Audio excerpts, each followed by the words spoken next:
Amoy forever. Amoy LQ. Amoy New Caleb Berry Blooms. Amoy kalat, amoy good vibes.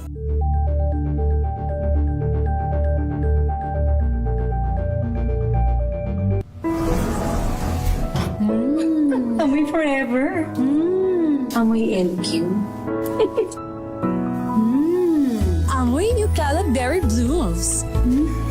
Amoy kalat, amoy good vibes.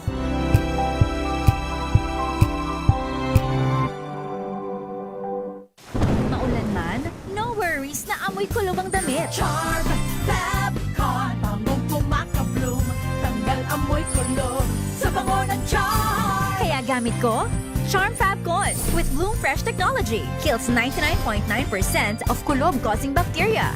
May aroma burst pa of thousands of flowers and berries. Ang sampay sa loob, no amoy kulob. Bangong kumakabloom sa charm. Charm Fabcon. ACS.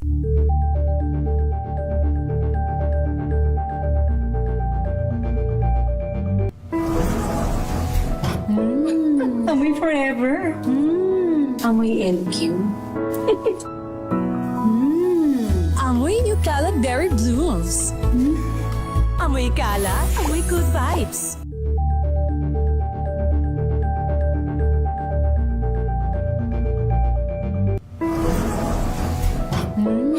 Amoy forever. Amoy LQ. Amoy New Caleb Berry Blooms. Amoy kalat, amoy good vibes.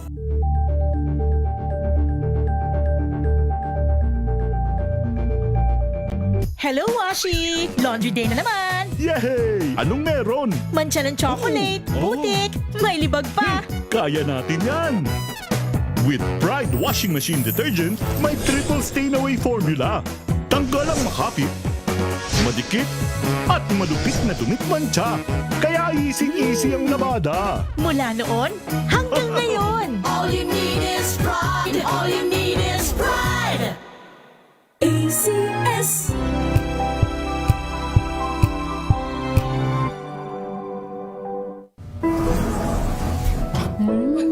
Amoy forever. Amoy LQ.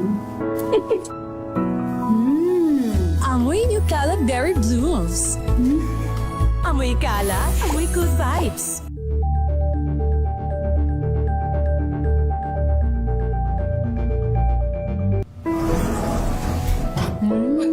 Amoy forever. Amoy LQ. Amoy New Caleb Berry Blooms. Amoy kalat, amoy good vibes.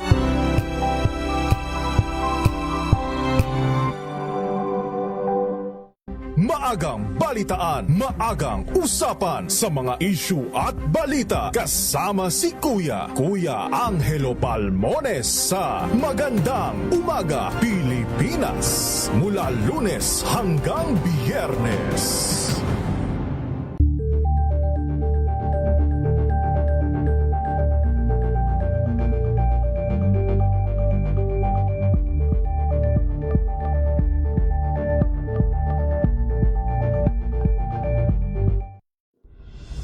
Tuloy-tuloy ang pagtulong, tuloy-tuloy ang pagseserbisyo, at tuloy-tuloy ang balitaan kasama si May Binauhan sa Operation Tulong mula Lunes hanggang Biyernes.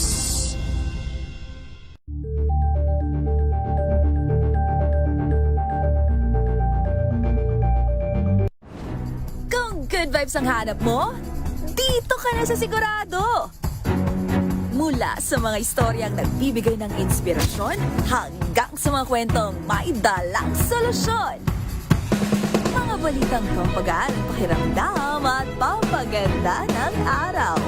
Hindi lang ba sa good news, kundi the better news. Mula Lunes hanggang Biyernes, 1:00 ng tanghali sa DZRH TV. Okay, balik ko tayo sa ating balitaan. 5:30 ng umaga. Tamang balita at talakayan sa Tambayan. Ngayon sa ating mga balita. Deserve.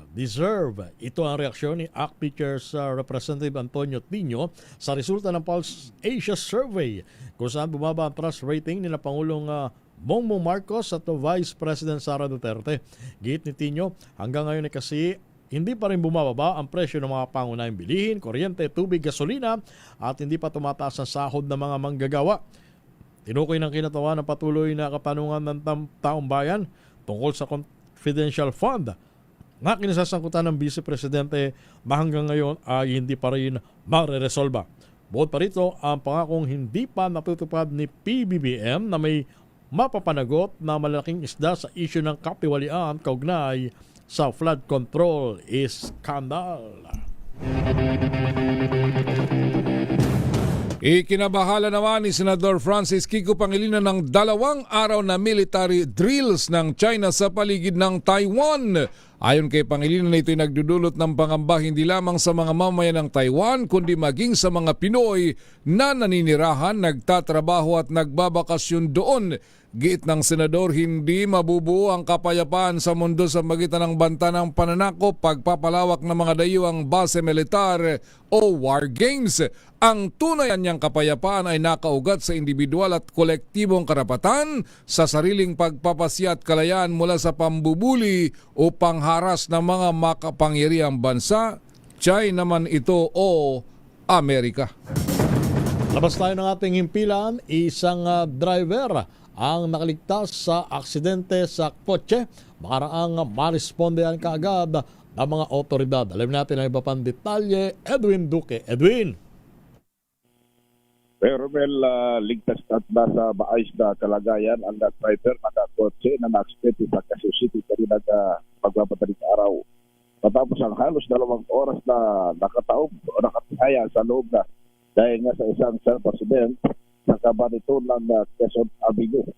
Ligtas na itong biktima na driver ng marescue ng mga otoridad na naganap bago mag-alas 12 ng madaling araw. Base sa investigasyon ng otoridad, ang tamulabag ng gasgas at galos o itong biktima na di pa pinangalanan na driver ng isang sedan, makaraang masakot na ito sa isang self-accident. Malabas na mag-isa lamang ang driver sa sasakyan nang mangyari ang aksidente. Nasa masaglabag itong salamin at UP yung nasarapang bahagi ng bubong ng sasakyan. Base sa pahayag ng mga nakasaksi sa lugar, mabilis umano ang takbo ng kotse sa southbound lane bago ito sumalpok sa Center Island. Kanina ay nagdulot naman ang bagyang bigatandalo ng trapiko, pero nung maalis na ito ay agad din naman lumuwag ang dalo ng trapiko.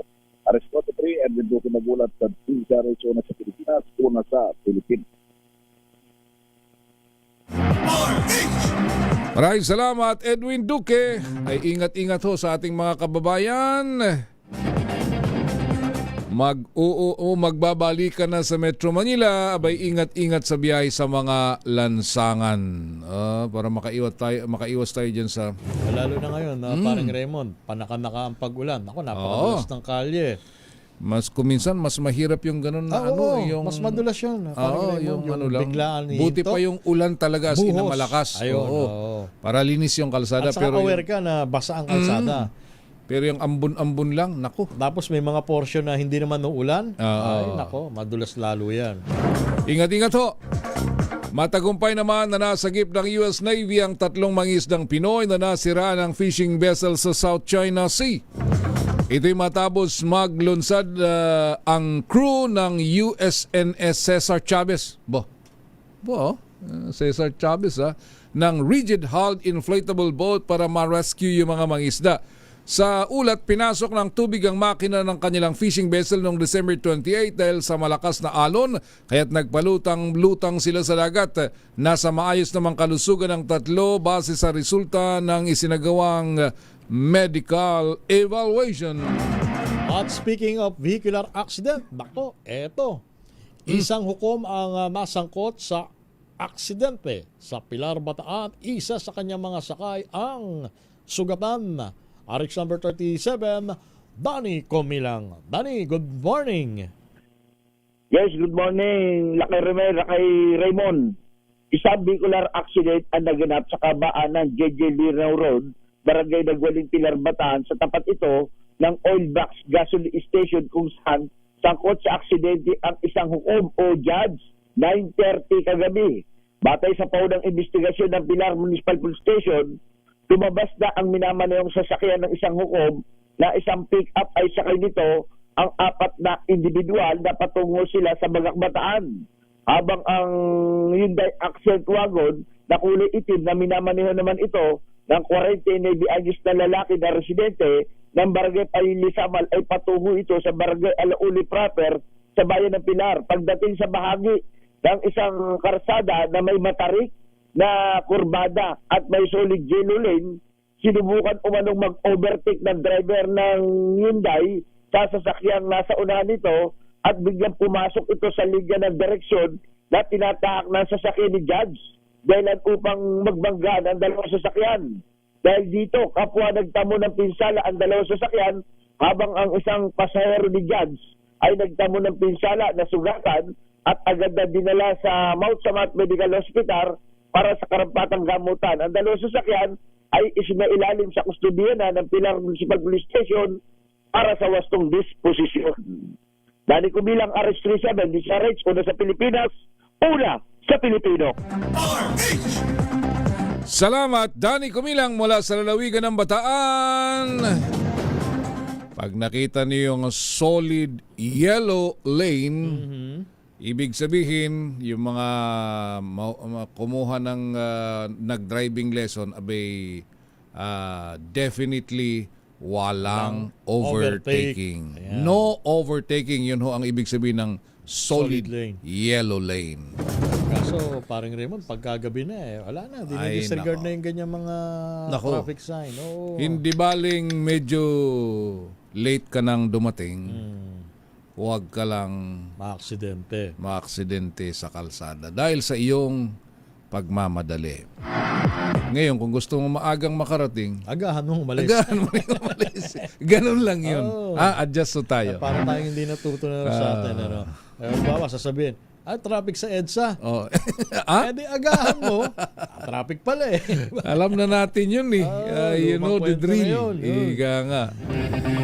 Pinatungan na ng value-added tax o VAT ang mga ibinibentang contraceptive drugs at devices sa China simula ngayong taon. Hindi matapos ang 3 dekadang tax exemption ng mga kondom at contraceptive pills. Nagugat ang naturang hakbang dahil sa pagbaba ng birth rate o bilang ng mga ipinapanganak sa China. Dahil dito mayroon ng 13% VAT ang mga contraceptive sa China sa paniniwala sa pagitan ng mas mataas na buwis sa birth control drugs at devices ay mararagdagan ang populasyon sa China. Sa China pala to. Oo nga naman. Tumatanda na ang populasyon niya ng problema ng ibang mga bansa, paring Romel, ngayon. Oo. Na laging binabanggit Japan, ng diba? simbahan. Ganun din. Japan, China, Italia at marami pang mga bansa, mataas na yung may edad na yung kanilang average sa population. Ang Pilipinas, kaya huwag niyong hahadlangan. Basta kayang suportahan. Oo. Kaya mahirap parang yung mga pamilya na walang kakayahan na bumuhay ng maraming anak. Sila yung nakararami. May mga pamilyang gustong magkaanak.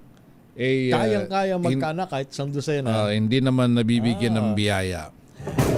Samantala, binuweltahan ni Commodore J. Tariela, tagapagsalita ng Philippine Coast Guard for West Philippine Sea, ang social media post ni Deputy Spokesperson of the Chinese Embassy, Gu Owei, kung saan naka-mention ang kanyang pangalan mismo. Kaugnay ito sa paglayag ng mga Chinese research vessel sa loob ng exclusive economic zone ng Pilipinas, kung saan inakusahan umano ni Tariela ang barko ng China na trespasser. Paglilinaw naman ng PCG official, wala siyang sinabi na nag-trespass ang barko ng China na malinaw anya sa press statement at mga post ng PCG. Hindi rin anya nararapat na gamitin ng United Nations Convention on the Law of the Sea o UNCLOS bilang depensa o panangga sa inosenteng pagdaan ng mga Chinese vessel habang binabaliwala ang mga pangunahing probisyon ng nasabing kasunduan at ang mga walang batayang pag-aangkin ng China sa South China Sea. Dagdag pa nito, sa usapin naman ng koordinasyon sa insidente noong December 24 kung saan tinulungan ng China Coast Guard ang isang Pilipinong mangingisda, kung totoo man nung nauna ang koordinasyon ng China, dapat ay una na itong nalaman ng PCG National Headquarters. Galing din sa PR ang China talaga, no? Oo nga. Tapos ginagamit pa na kanilang mga trolls. Copy-paste. Ang ano ko dyan, natitiis naman ng ilang kababayan natin na magpagamit. Ay. Yung mga vlogger, hindi ba? Nako. Mambira Marami naman. yan. Oh, para kayong mga hindi Pilipino. Wala. Yan yung kumbaga, yan yung kasabihan na hindi nawawala yung ibinibenta ang kaluluwa sa dyablo. Biruin mo yun. Pilipino ka, kakampihan mo. Dayuhan. Yung dayuhang persa na nangaapi At sa kababayan mo. At Ay, nangangamkam hindi ba? ng teritoryo ng bansa mo. Paano nyo na-api mo yung ganyan, ha? Yung ilang mga vlogger, ha? Paano at magkano? Ayun. Doon ako sa pangalawang tanong, paring Romel. At hindi lang mga vlogger, may mga politiko, may mga opisyal, retired and active sa PNP at AFP. Tanong nyo sa mga taga National Intelligence and Coordinating alam nila Agency. yan. Siyempre, publicly hindi nila binabanggit yan. Pero sa nakakapagtaka talaga. mga bulong-bulungan sa mga kapihan dyan, napag-uusapan ho yan. Biruin mo, isa kang retiradong uniform personnel, ha? Tapos Alam yung mo mga- ang galawan, tapos ironically, sa halip na yung iyong bansa, ang kampihan mo, idepensa mo, ay yung pangbansa na umaapi sa sarili mong bayan. Iba kaya ingat sa mga lalong-lalo na yung mga retired generals na nirinig nyo. Wala tayong problemang pag-uusapan. Totoo namang na dapat tayong maging independent. Pero yung papabor ka sa mga statement na 2026 na ho! Mga sir, mga ma'am! Alam na namin kung ano talaga ang tunay na kara ninyo, ha? Baka akala ninyo. Wala talagang... Sa iba pa nating mga balita, 5:43 ng umaga, 70% na daw handa. Ay, tika, may text nga si Kuyang Vic De Leon Oy, si Lima Kuyang dito Vic De Leon Lima. Sabi Gusto niya ka na? di baling late kaysa maging the late. Aha. Dalay, tama. Tama talaga, naman. Kuyang Kaya, Vic De Leon Lima. ito si Kuya Vic. Ay, Happy New Year, Kuya Vic. Ay, marinig mong 70% nang handa ang Cebu City para sa pagdiriwang ng Sinulog Festival at Feast of Senyor Santo Niño na gaganapin sa Enero 18. Lumilingon ulit ako doon, walang kalendaryo.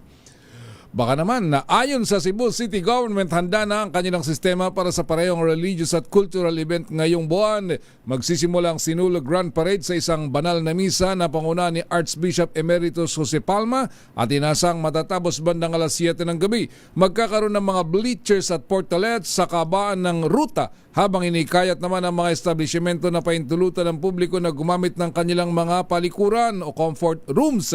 Samantalang magde-deploy ang Philippine National Police ng nasa 10,000 mga pulis at force multipliers upang tiyakin ang kayusan at seguridad ng kapistahan. Magsisimula naman ang novena mas sa Enero 8 bilang paghanda sa mismong araw ng kapistahan sa January 18. Maririnig muli dyan, paring Romel, yung sigaw na Pete Senyor. Samantala, tinutugis ngayon ng Bureau of Immigration ang dalawang puganteng dayuhan na nakatakas mula sa BI Warden Facility sa Muntinlupa noong January 1. Ayon kay Commissioner Joel Anthony Viado, kinlala ang mga suspect na pawang South Korean nationals na sina Lee Jing-yu, 32 years old, at Yang Hee-jun, 44 na taong gulang. Git ni Viado, parehong naharap sa deportation cases ang dalawa at subject din sila ng Interpol Red Notice. Pagbibigay din ng komisyoner, magpasaklolo na sila sa iba pa law enforcement agencies para matunton at madakip ang nasabing mga dayuhan. Si Lee ay wanted sa South Korea dahil sa pagpuslit ng illegal na droga, habang si Yang naman ay sangkot sa pagnanakaw. Ano nangyari? Bakit nakatakas itong dalawang South Korean fugitives?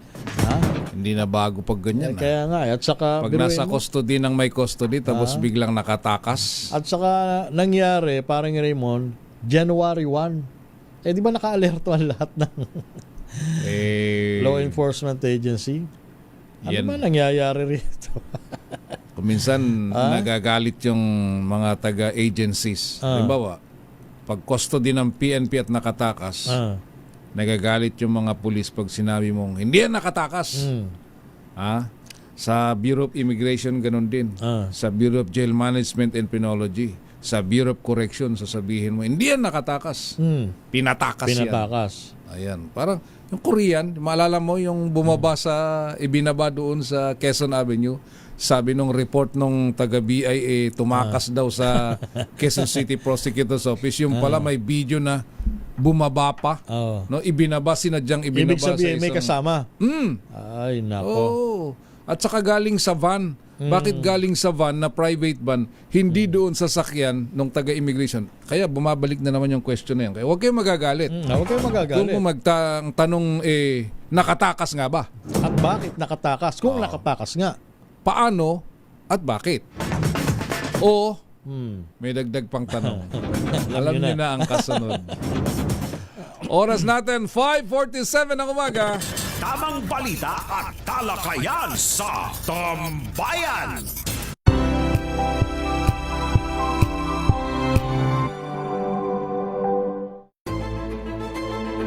Pakikinggan ang bawat panig. When you fight for justice, think about the queer people. Kung hindi kami magkukwento, sino ang magkukwento para sa amin?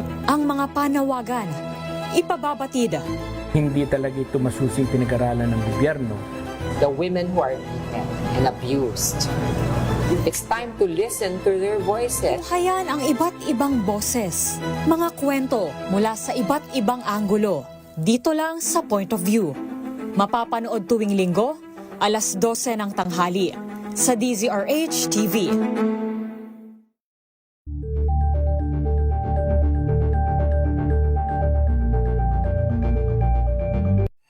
Mga balitang gigising sa inyong umaga. Mga balitang kailangan mong malaman. Mapapakinggan sa ACS Balita sa 2x2. Kasama sina Anthony Taberna at Jerry Baha. Lunes hanggang Biyernes.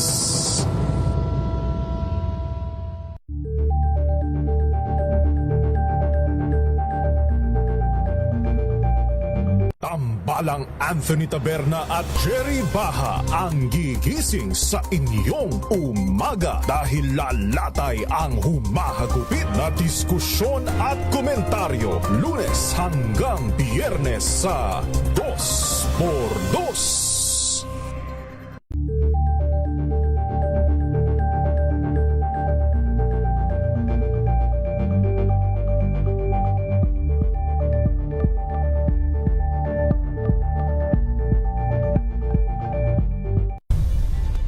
Nagsimula sa pangarap hanggang sa maabot ang tagumpay.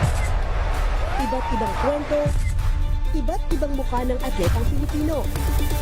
Mas pinatindi, mas pinalakas, at mas pinaaksyon sa Match Point tuwing Sabado, 12:30 ng tanghali sa DZRH TV.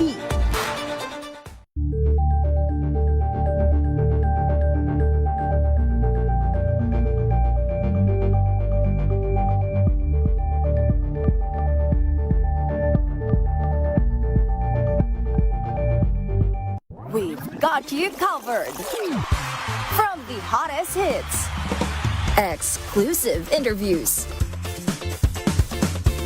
kilig to the bones fan meet experience, and hataw performances of your favorite stars. Saturdays, 12 noon, dito lang sa DZRH TV.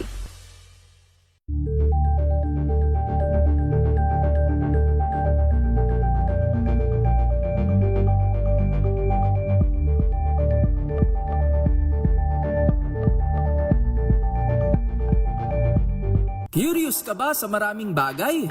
Kami na ang bahala dyan. Aalamin, tutuklasin at bibigyang linaw namin ang mga katanungang bumabagabag sa inyong isipan. Sa programa kung saan ang bawat sagot ay galing lamang sa mga eksperto. Ang Expert's Opinion, tuwing linggo 3:00 ng hapon, dito lang sa DZRH TV.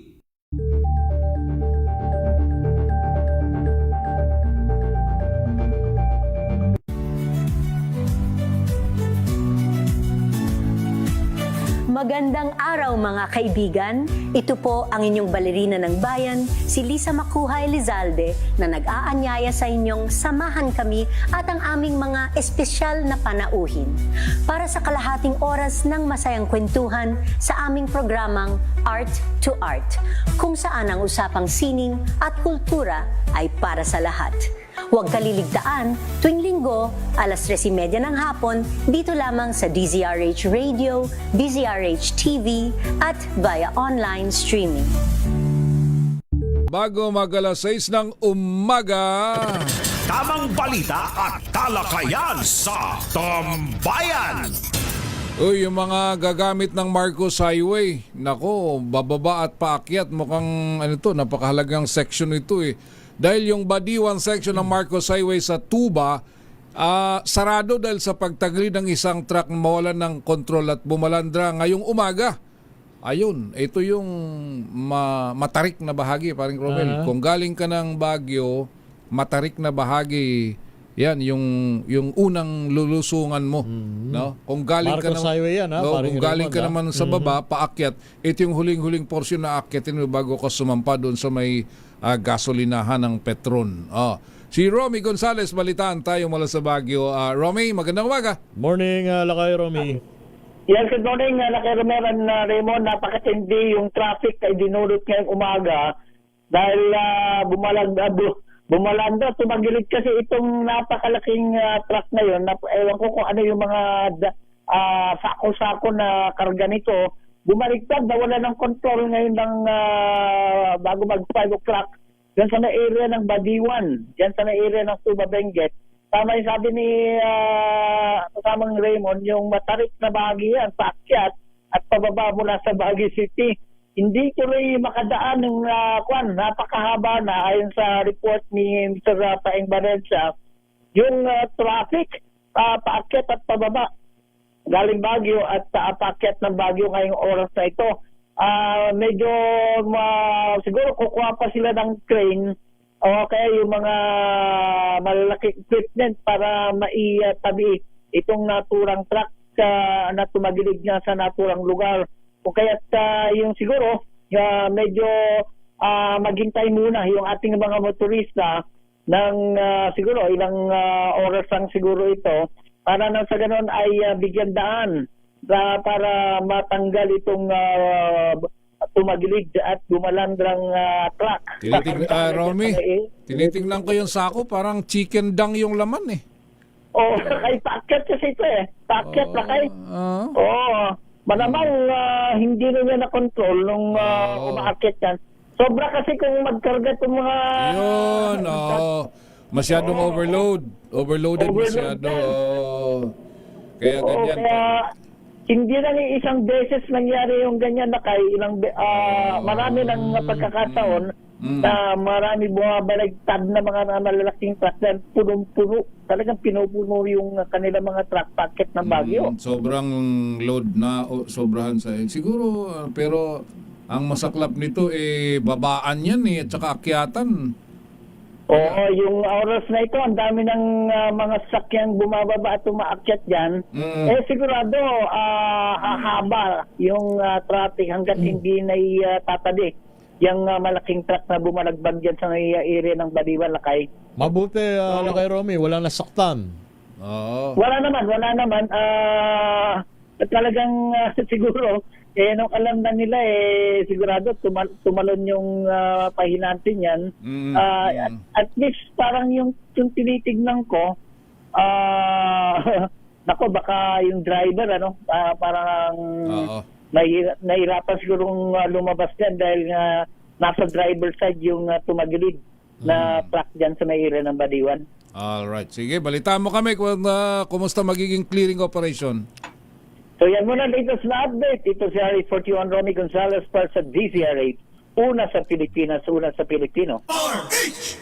Naka-heightened alert na ang Philippine Coast Guard, partikular sa Bicol Region, para sa posibleng paglalapan ng mga aktibidad ng bulkang Bayon sa Albay. Ito'y makarang itaas na sa Alert Level 2 ang bulkan dahil sa muling pagtaas ng mga aktibidad nito. Ayon kay PCG spokesperson Noemi Kayabyab, makaantabay ang kanilang mga tauhan sakaling kailanganin ng search and the rescue operations at iba pang kaparehong serbisyo.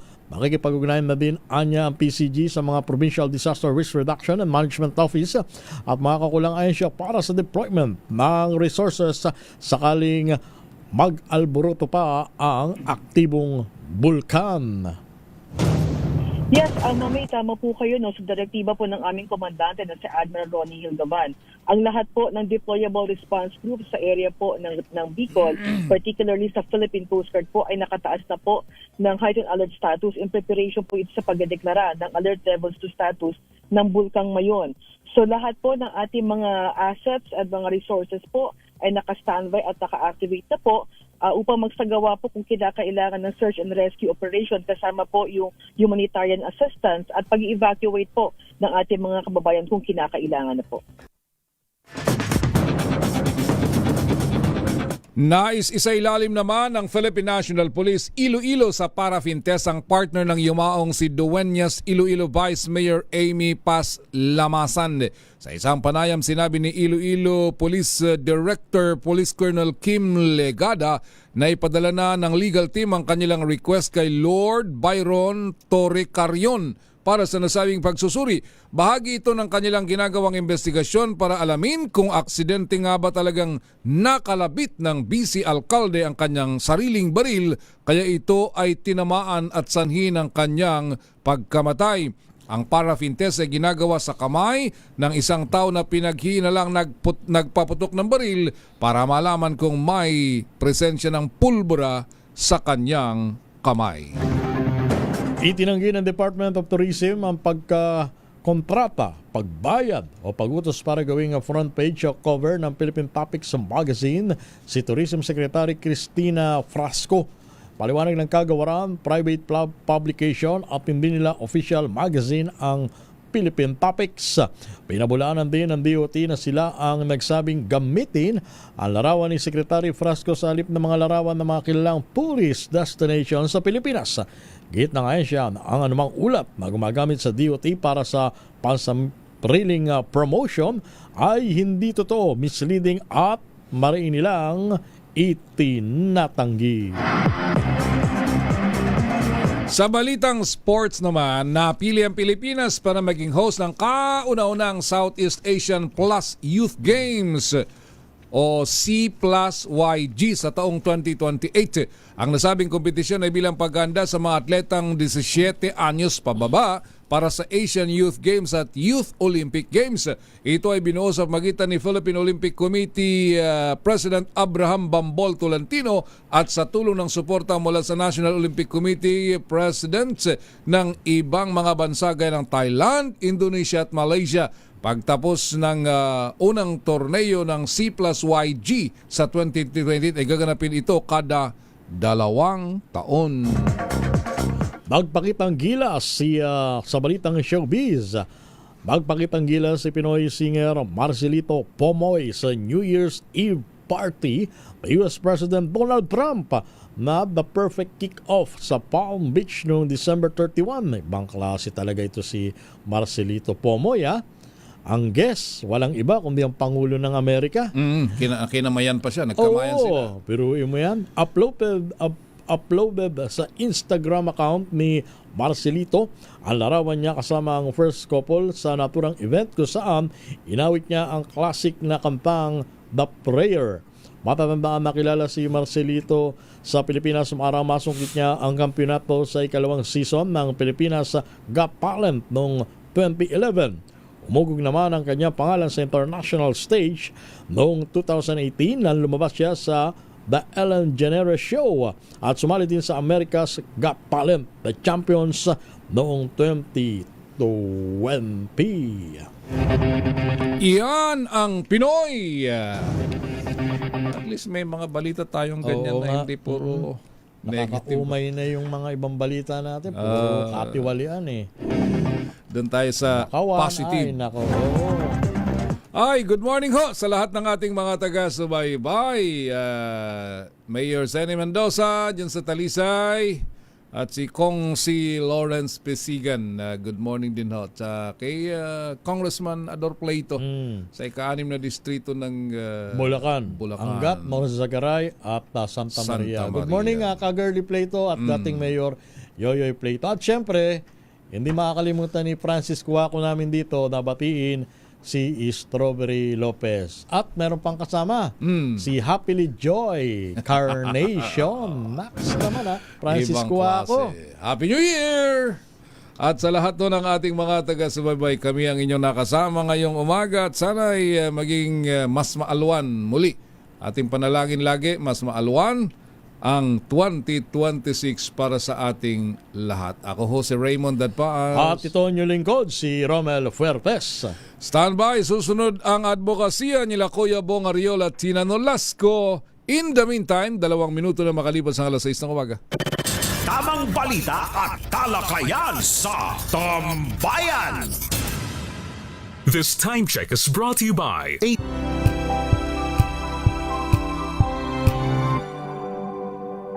Tinesting, sinuri, siniyasan.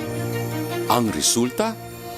Super effective ang Shield sa pagpatay ng bakterya at virus. Shield Antibacterial Soap. Believe ang mga eksperto sa Philippine Nurses Association. At si Mami. Tiwala ako sa Shield. Shield Antibacterial Soap. Napatunayang mabisa ang mga nurse